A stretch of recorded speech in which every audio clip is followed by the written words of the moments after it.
Have you ever felt less than confident in the workplace? If so, you're not alone. The good news, there is something you can do about it, because like a muscle, confidence can be built. And in this video, I'm going to show you how. Stay tuned as we explore 7 tips that will help you boost your confidence. Hello and a very warm welcome to the channel. My name is Sabine Renner. I'm an organizational psychologist, leadership and personal development coach and trainer, and researcher in the field of positive psychology. On this channel, you will find proven and actionable tips, tools and strategies to empower aspiring leaders to take the lead and succeed at work and beyond. Today, I would like to explore a topic that is very important in the context of work and career success, as well as overall happiness in life, and that is our confidence. Well, what is confidence? Confidence is a feeling of trust in something. When we talk about self-confidence, it is a belief that we can trust in ourselves as well as our ability to figure things out. Self-confidence is about knowing what we are good at, appreciating the value we provide, and acting in a way that conveys that to those around us. And it also relates to the level of comfort that we have with regard to our own judgment and decisions. Being self-confident doesn't require us to be perfect. On the contrary, it's more about being self-aware, knowing our strengths as well as development areas, and believing that we will be able to figure out ways to successfully deal with the challenges in life and at work.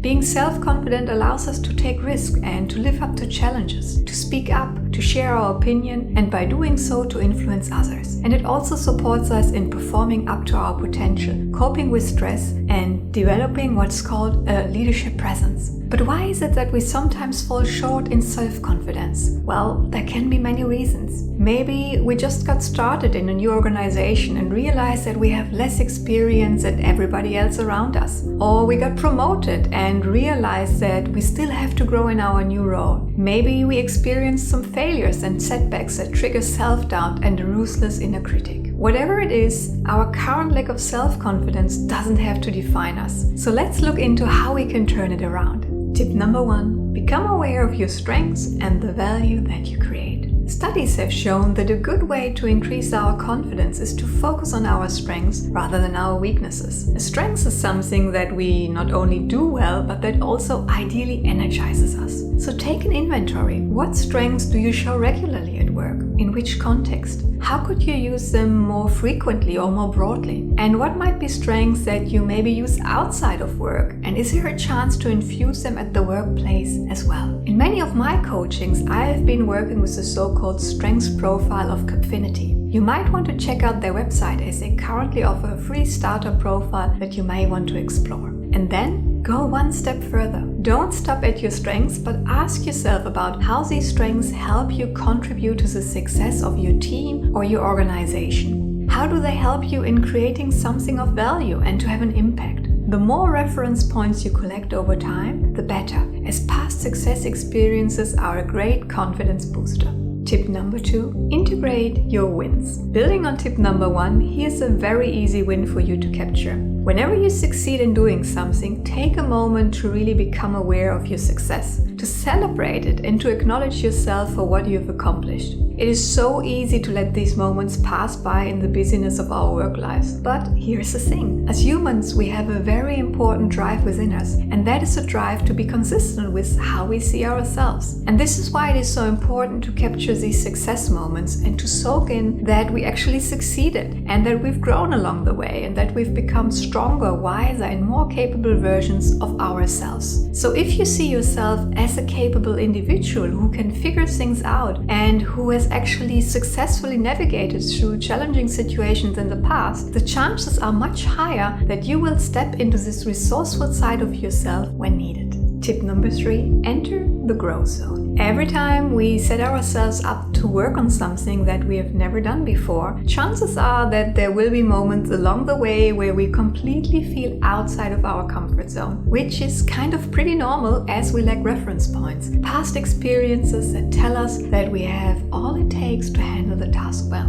And that's part of the learning journey. if we want to grow and get better, more skillful, and gain more experiences, we oftentimes have to leave the coziness of our comfort zone and enter what's called the growth zone, where we don't know the precise way to go. Otherwise, we wouldn't be growing, but where we will, with time, effort, and our willingness to practice deliberately and to learn from failure and setbacks, figure it out, which then makes us even more confident in our abilities and skills and allow us to enter what scientists call the confidence-competence loop. This means that if we believe we can do something, we'll actually take action to do so, which then over time increases our competence again, which leads to increased confidence and us taking more and more action. Tip number 4, move confidently. You do have a very powerful ally within you that can help you on your journey towards more confidence, and that is your body and how you move. Think about a situation in which you would like to show up more confidently. Once you have the situation in mind, ask yourself how a truly confident person would show up. How would he move? What would be his body language? How would the posture look like?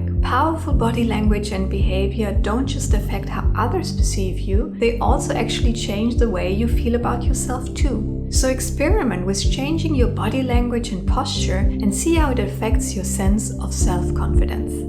Tip number 5, consciously decide what to focus on. Whenever you enter a situation in which you would like to be more confident, realize that you have actually the power to decide what to focus on in any given moment. So choose wisely. Do you want to focus on the threat, the discomfort, the potential for embarrassment or failure? It is so very tempting as our brains eagerly want to protect us from pain and potential threats. But unfortunately, this doesn't put us in a resourceful state that would allow us to show up confidently. However, instead you could also choose to focus on the opportunity ahead, the learning experience, and remind yourself of how well you have prepared yourself for this moment, and to remember all the challenging situations that you handled well in the past. And as you focus on the resources that you have available, you will automatically become much more resourceful and confident. Tip number 6, choose your words carefully. Words are extremely powerful. Whatever we think or say to ourselves can have a huge impact on how we feel about ourselves and our capabilities. Do we lift ourselves up,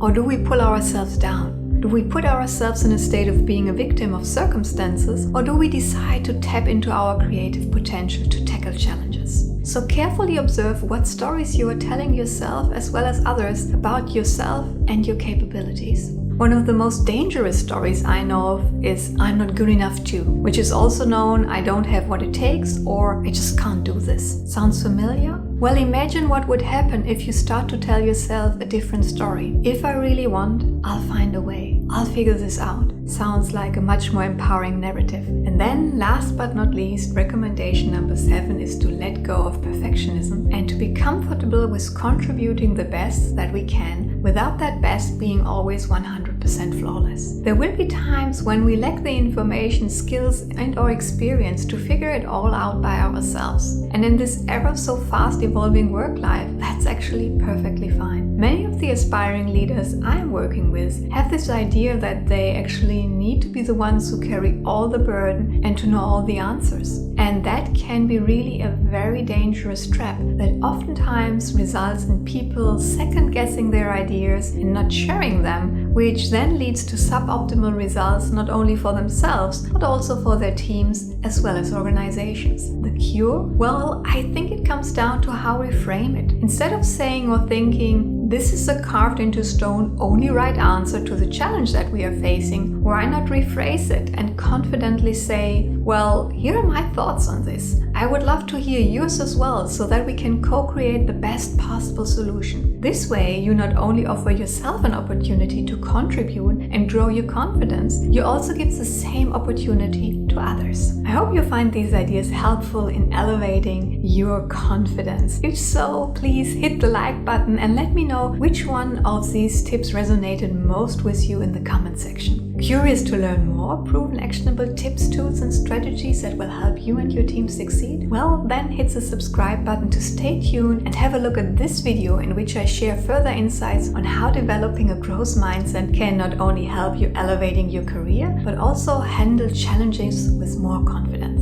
Thanks so much for watching. I look forward to seeing you in the next video.